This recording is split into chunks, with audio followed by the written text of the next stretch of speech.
Olá, tudo bem? Como é que você está? Hoje eu vim aqui compartilhar a minha história, na verdade, o testemunho de como Deus se apresentou para mim. Primeira coisa que eu quero aqui comentar, eu acho que todo mundo já se fez essas perguntas alguma vez na vida, que são, Deus existe? Por que que eu nasci? Qual que é a razão da minha vida? E a última delas, se Deus existe, por que que eu estou sofrendo? Por que que eu estou passando por determinada situação? Na minha fase ali de infância, de adolescência, eu passei por algumas questões familiares difíceis para uma criança. Então eu cresci achando que eu não era amada, que eu não era valorizada. Isso foi crescendo no meu coração. E teve um fato que me marcou demais. Nós tínhamos um vizinho que ele acabou falecendo com, acho que ele tinha uns 11 ou 12 anos de idade. E, gente, eu me lembro assim eu acho que até hoje eu nunca fui num velório com tantas pessoas. Assim, era uma comoção muito grande. Porque geralmente quando uma criança morre, né, quando há uma morte trágica, parece que você sente também uma comoção maior, né? E eu lembro que aquilo ali realmente nos marcou toda a vizinhança, marcou a minha vida de uma forma particular. E eu lembro que eu me fiz uma pergunta também. Eu lembro que eu falei assim, nossa, se fosse eu ali naquele caixão, se esse aqui fosse o meu velório, será que eu teria tantas pessoas assim sentindo a minha falta? Será que eu teria tanta comoção? E eu tinha uma certeza. Não. Eu acho que se eu morresse, teriam pouquíssimas pessoas. Eu acho que eu não faria a mínima falta. E aquilo ali foi crescendo, essa má semente, esse mau pensamento dentro de mim, ele foi crescendo. Ao ponto, gente, de eu começar a falar isso em voz alta, declarar. Eu lembro que quando eu tinha ali por volta de 15, 16 anos, eu falava muito isso. Falava, nossa, eu quero morrer jovem. Eu queria desafiar mesmo, assim, a morte, aquela situação, pagar pra ver, sabe? E eu lembro que eu falava isso, não, eu quero morrer jovem. Principalmente quando eu tinha, às vezes, algumas situações, discussões, às vezes com a minha mãe, falava. E ela, meu Deus, menina, fica quieta, você não sabe o que você tá falando. E chegou uma manhã, foi dia 5 de setembro de 2001, eu costumava, né, eu e meu irmão, a gente costumava ir de carona com os vizinhos para nossa escola. E aí eu, meu irmão, a minha amiga, o irmão dela mais velho e o pai dela ali dirigindo o carro. E nós estudávamos praticamente na mesma quadra, ali na mesma rua, algumas quadras de diferença. E eu lembro que aquele dia nós paramos o carro e eu acredito que o pai dela acabou parando numa entrada que prejudicava ali a circulação e a entrada de outros carros.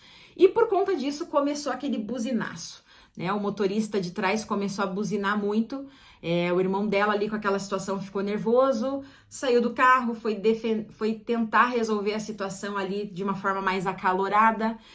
A situação ela foi se agravando, porque eu não sei quem era aquela pessoa, se era algum professor da escola, enfim, mas aí chegaram alguns meninos ali e a situação foi realmente esquentando. O pai dessa minha amiga, ele tinha porte de arma e ele acabou ali pegando essa arma e tentando resolver a situação com isso, né, com a arma. E eu lembro que nesse meio tempo eu olhei pro meu irmão e ainda falei, Alan, será que nós vamos andando pra escola, porque fica tão perto e tudo mais? Mas a situação tava feia lá fora, a gente falou, não, acho que é melhor esperar aqui no carro, vamos ver o que vai acontecer, né? A gente não sabia muito como lidar com tudo. Quando o meu vizinho veio guardar a arma, ela acabou disparando e eu levei um tiro a queima-roupa. E é interessante que quando aquilo que você às vezes tanto quer, tanto almeja acontece, mas que é algo ruim, passar um filme na sua cabeça. E eu lembro que quando aquele tiro me atingiu, todo mundo pergunta qual é a sensação, né?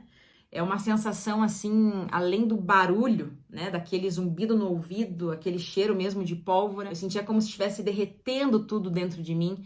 Era como se fossem realmente fogos de artifício. E aí eu lembro de ter deitado assim no meu irmão e eu lembro dele também colocando a mão, o dedo embaixo do meu nariz para ver se eu ainda respirava. E aí passa um filme na sua cabeça. Você começa a lembrar. Eu comecei a lembrar de todas as vezes que eu falei que eu queria morrer e aquela conversa mudou um pouquinho de cenário. Porque daí eu comecei a falar para Deus que eu tinha me arrependido. Vivendo aquele momento, eu falava assim, Deus, eu acho que não é isso. Eu acho que eu me enganei. Eu acho que eu não quero morrer. E é num momento, assim, crítico Porque eu sabia que eu tava num momento em que ninguém podia fazer nada por mim, sabe? Quando ninguém, é só Deus, só restou Deus. E aí eu comecei a conversar com ele, e aí eu comecei a lembrar alguns sonhos, algumas vontades que eu tinha. Eu estudava inglês na época, eu lembro que eu queria morar fora, eu queria ir para uma faculdade, eu queria ter um namorado. E aí nós fomos para um hospital de Curitiba. Eu sou um pouco mais velha, talvez você que esteja assistindo esse vídeo não saiba, mas tinha uma série na nossa época, enfim, que era Plantão Médico. E eu me lembro que eu senti naquele cenário, naquela série ali mesmo. Senti as pessoas me colocando na maca, aquela correria, médicos, enfermeiros me olhando, aquelas luzes ali passando em cima da minha cabeça, já colocando em outra maca, rasgando a minha roupa, cortando a minha roupa, tirando radiografia, e aquela situação eu não sabia muito o que estava acontecendo. Lembro que isso aconteceu por volta de umas 7h30, 8 horas da manhã, e eu lembro de ter acordado por volta, no final da tarde, era umas 6 horas da tarde, 5h30, 6 horas. E é tão engraçado que eu me lembrei, eu tinha esquecido desse detalhe. Eu lembro que quando eu abri os olhos, teve um enfermeiro que ele pôs assim a mão, né, no meu rosto. E quando eu abri e olhei para ele, ele falou assim: a moça dos olhos bonitos acordou. E, gente, não foi à toa que aquela pessoa falou isso para mim. Isso aqui é uma outra história, um outro vídeo. Mas para quem me conhece mais de perto, eu nasci numa família e hoje eu faço parte de outra família que todas as pessoas têm olhos claros, todas. Os meus pais, todos os meus tios e tias por parte de mãe, todos os meus tios também por parte de pai. A minha mãe e meu pai, meu irmão tem olhos claros, o meu marido tem olho azul e a família toda dele tem olho azul. Então eu sou a única que tem olhos castanhos. E na minha adolescência ali também, e infância também, sofri muita comparação em relação a isso e eu sofri muito por causa da cor dos meus olhos. E é como se fosse um anjo mesmo.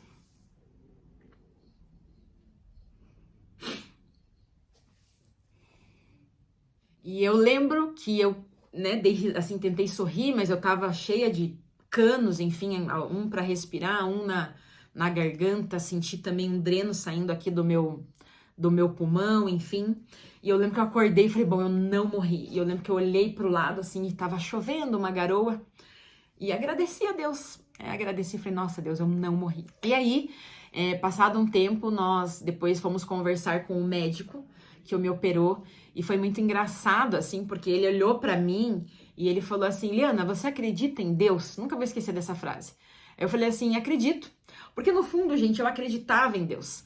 Mas eu queria desafiar Deus, eu precisava que Deus me respondesse de alguma maneira que ele estava me vendo, sabe? E eu lembro que eu falei assim, não, eu acredito. E ele falou assim, então agradeça a Deus. Porque quando você chegou aqui, quando a gente te abriu, a gente não sabia por onde começar, né? Porque o tiro, para vocês entenderem, eu estava sentada, ele atingiu pulmão, estômago, diafragma e baço. Perfurou 2 vezes o meu estômago, porque ele pegou numa costela.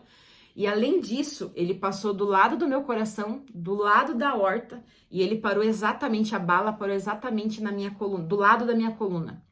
Então foi um milagre. Aí ele comentou assim comigo, olha, a sua cirurgia foi filmada para estudo, nós tivemos que lavar todos os teus órgãos e nós não sabíamos o que fazer. E minha mãe conta que chegou um momento mesmo na cirurgia, já devia fazer algumas horas que eu estava lá na sala de cirurgia, e um dos médicos saiu da sala e meio que quis já dar uma má notícia para eles, né? Falou assim para minha mãe, olha mãe, nós estamos com ela aberta já há algumas horas e nós não conseguimos estancar uma hemorragia, a gente não sabe de onde vem essa hemorragia. E meio que assim, ó, vai se preparando para o pior, né? E minha mãe, quando recebeu a notícia, ela disse que Deus deu uma palavra para ela, que ela não duvidasse, que ela somente cresce que a filha dela seria salva. E ela falou meio que isso pro médico, ela falou com uma certeza, assim, olha, não é. Ele achou que era a aorta na hora que ele deu a notícia pra minha mãe, olha, a gente tá achando que é a veia aorta, enfim. E minha mãe disse que sentiu uma certeza muito grande, falou pra ele, não é. Volta lá e salva a minha filha. E aí, um tempo depois, ele conta, né, que ele descobriu que, na verdade, rompeu o meu baço, né? Então, hoje eu não tenho baço. E acabei perdendo nessa cirurgia, mas foi uma parte, um detalhe. e era aquilo ali que estava causando a hemorragia. Fiquei algumas semanas internada, acho que 3 semanas, voltei para casa, tive que voltar para o hospital, enfim, quase tive que fazer uma outra cirurgia. Mas o que eu quero resumir de tudo isso, dessa história, né? Primeira coisa, aquele dia, gente, é como se Deus tivesse se apresentado para mim. Prazer, Deus, seu Pai. E sim, eu te vejo, eu te enxergo, eu sei quem você é, eu sei tudo a seu respeito, eu te amo mais do que você possa imaginar. E eu gostaria que nós começássemos uma caminhada juntos, um relacionamento. E um relacionamento de verdade, entre pai e filha. Né? Aquele dia eu senti como se Deus estivesse me falando isso. Senti que Deus naquele dia, ele morreu por mim pela segunda vez. Eu sempre falo isso. Deus morreu por mim na cruz do Calvário e Deus morreu por mim aquele dia. Porque não era para eu estar aqui. Vou te dizer uma coisa, se você ainda levanta todos os dias de manhã, se você ainda acorda, tem ar nos seus pulmões, Deus não terminou a história dele contigo, a sua história, a sua missão. E tenha certeza que Deus, ele quer te dar uma vida alegre, feliz e abundante. Não tenha dúvidas, nós às vezes vamos passar por momentos na nossa vida que a gente vai achar que a gente não tem serventia, que a gente só veio aqui para sofrer, isso é uma mentira. Deus nos criou para sermos felizes e termos uma vida próspera e abundante. Não é à toa, gente, que ele passou tudo o que ele passou naquela cruz. Para que a gente tivesse que passar por tudo isso novamente, não tem lógica. E isso é uma coisa que eu fui descobrindo ao tempo e ainda estou descobrindo com o tempo. Outra coisa que Deus me mostrou ali, que eu era muito amada. Muitas vezes, gente, a gente não se sente amado pelas pessoas que estão perto de nós. Por quê? Porque nós queremos que a pessoa nos ame de um jeito, de uma determinada maneira. Mas cada um vai amar a sua maneira, do seu jeito. E às vezes você não entende isso. Mas não quer dizer que as pessoas não te amem. Então, eu aprendi isso e eu vi que eu era muito amada, né? Eu agradeço a todas as cartas que eu recebi na minha escola, a comoção que foi. Apareceu no jornal, pessoas que eu nem conhecia, né? Pessoas orando por mim em vários lugares. Então, aquele dia é como se Deus, como não, né? Deus, ele se manifesta através da minha vida, da sua vida. Aquelas pessoas que me amaram, que se importaram, que se emocionaram com a minha história, todas elas ali estavam representadas por Deus, com as suas preocupações, com as suas orações, com as suas energias positivas, enfim, o que fosse. Todas as pessoas me amaram naquele momento, naquela história, nesse momento que eu tô compartilhando com vocês. Então a minha oração é para que, se você não está se sentindo amado, Deus possa tirar essas escamas dos seus olhos e que você possa enxergar sim o quanto você é amado, o quanto você é querido, o quanto você é necessário. A natureza de Deus, ela anseia pela sua beleza, pela sua manifestação, pela sua presença. Então, como eu disse, se você acorda todos os dias de manhã, é porque Deus tem algo para você. Deus não terminou ainda o que ele tem, o plano maravilhoso dele para sua vida. Não duvide disso. E eu oro também e espero para que, se você tem alguma resposta, alguma dor que você queira que Deus cuide, que você abra espaço para ele. Deixa ele conversar com você, deixa ele cuidar de você. Eu sei que é difícil, a gente está acostumado a ver para crer, mas confie que Deus tem o melhor, por mais que você não esteja entendendo nada. Deus tem um plano maravilhoso para sua vida.